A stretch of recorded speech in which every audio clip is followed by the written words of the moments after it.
дар мавҷ барномаи иттилоотии хабар.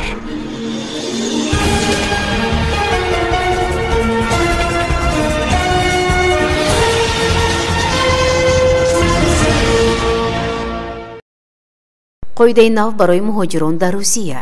шурӯъ аз 7 январи соли 2024 шаҳрвандони хориҷӣ ки патент гирифтанд бояд дар давоми 2 моҳ аз рӯзи додани он ба мақомоти ҳудудии вазорати корҳои дохилии Русия дар бораи ба кор қабул шудан огоҳинома пешниҳод кунанд.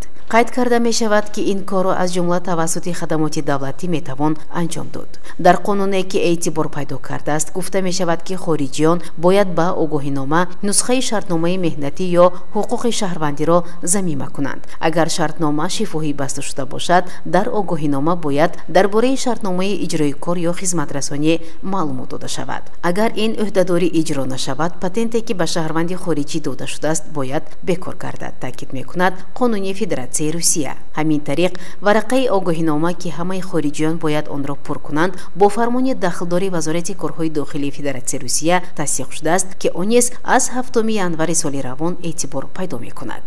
хабар медиат Спутник Тоҷикистон. дар мавҷ барномаи иттилоотии хабар.